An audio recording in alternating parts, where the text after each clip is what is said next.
Hey everybody, what's going on? I'm making this video after watching a couple of videos here on YouTube. One of them was from, I think her screen name is Lundy Canada or something like that. She made a video about how black women with high academic achievement are basically left out when it comes to marriage. And also I watched a video by, I think his screen name is Henry Frisk or something like that. And his video was called What Steve Harvey Should Have Said to Oprah. Now, the guy who did the Steve Harvey video did a very good job, and I think people should watch that video. It gives you some insight. He said some of the things that I'm going to say in this video, but he also went more into the attitude issue and also like having too high expectations. But I'm going to talk about more generic things that would apply to most of these women, because the attitude thing and the high expectation thing doesn't apply to every woman. She may be being overlooked because of other factors before attitude and expectations even come into play. If you're not even getting hit on by men so that they have a chance to know about your quote-unquote attitude or your high expectations, if they're not even approaching you, then there's obviously something else going on, so I like to talk about some of those things. Okay, so I'm going to jump right into this. I'm looking at the picture of these women, and they are beautiful women. I think that most men would be happy to have women who look like them on their arm.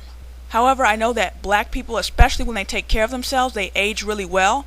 So looking at these women, even though they look really good, I can tell they're probably 35 to 40. A couple of them might be under 35, but these women are probably like 35 to 40. And that right there is one of their first problems. They're too old. And they're not too old in the sense that they don't look good anymore or that they're fixing to die or something, or their bodies are going to shit. They're too old to be mothers. Now, I believe that medical experts suggest that women shouldn't have any kids after 40. But I've also heard that you should kind of be winding it down or finishing up your family after you get over 35. Like, you shouldn't be starting after 35. You should be winding it down, like maybe having your last kid. Now, I'm sure these women are still very fertile, and if they're around 35, they'll probably be fertile for another 10 years maybe. But still, they're bumping right up against the age where experts say you shouldn't have children anymore because the chances of them having something wrong with them is a lot higher. Now, most men, especially black men, are going to want kids sometime in their life. And if you're too old to have them, or bumping right up against the cutoff point, why are they going to bother with you? They're going to go for somebody younger. Here's another thing. Just because a man is 35 or 40 doesn't mean he's looking for a woman who is 35 or 40. I was on several dating sites back when I was in my mid-20s, and I would get contacted all the time by men who were 35 and 40 years old. When a man has been concentrating all his life on his career, getting himself in order to be able to support a family, once he's ready for that family, he wants a woman who can give him one. But beyond that, some of the men who contacted me didn't even want kids, but they still wanted someone who was younger. That's just something that men look for in women, youth and beauty. So my advice to black women is, you got a lot of strikes against you because your race and your gender. If you know for sure that you want to be married, your biggest asset is your youth. Get one while you're young. Your stock is the highest while you're young. Nobody wants an old black woman. Nobody wants an old anything, but definitely not an old black woman. Now, if you're thinking, well, what about my career? What about school? I was watching Lundy Canada's video, and they were saying that a lot of times a black woman might have to make a choice. It's either family or school. So you got to make a choice, and you got to live with the consequences of your choice. You got to ask yourself, is my ultimate goal to be a mother or a wife? Or is my ultimate goal to be a lawyer? And those things aren't really compatible. The years you have to spend in school to be a lawyer, whatever you're studying to be, those are your childbearing years. Those are the years when a man is looking for you, but you're in school, so you got to make a choice. Another thing is that men can afford to say, okay, I'm going to wait till 35 to get married, or I'm not even going to look for a woman until I finish school or finish getting my career to a certain point. Men can make babies into their 80s and 90s. They're not on a biological clock. You are. Women look for stability and security in a man.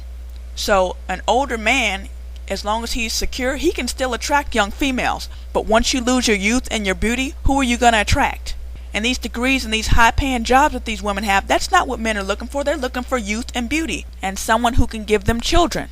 They're looking for someone who can help them complete the picture that they're trying to paint for their lives. The women's movement changed some laws in favor of women, and it changed the way women think about themselves, but it really didn't change the way men look at women. Even when laws changed so that women had to be accepted into jobs that were traditionally male jobs, such as police officer, the women have to constantly keep proving themselves because the men just don't take them seriously. There have been stories of male cops sexually harassing the female cops or just regular harassing the female cops because they just don't take them seriously. Just because you want to take something that's traditionally male and make a female version of it doesn't mean society recognizes it on the same level as a man. The women's movement changed women. It changed women in what they think and what they aspire to, but it didn't change men, and it didn't change what they're looking for in a woman. What if men started a movement where they said, well, we're tired of society and women putting all this pressure on us to be providers, so we're not going to let women trap us into those roles anymore, so we're not going to go to school or focus on getting a career, and instead focus more on learning how to take care of the house and cooking, cleaning, and even though you'd still have to give birth to the babies, we'd stay home and raise it until it's ready to go to school. So if men started this movement to make it more acceptable for them to stay at home while you go to work, does that mean that all of a sudden women are going to magically start being attracted to that? Or what if men started a movement that said, well, since women can wear both pants and a dress, then I think men ought to be able to wear both pants and a dress, and then men started wearing dresses? Does that mean that you're going to start being attracted to men who wear dresses? Let's hope not. Okay, I got interrupted while I was making this video and I forgot what else I was going to say. So if I think of something else, I'll just make another video. I'll cut this one off for now. Talk to you later. Bye-bye.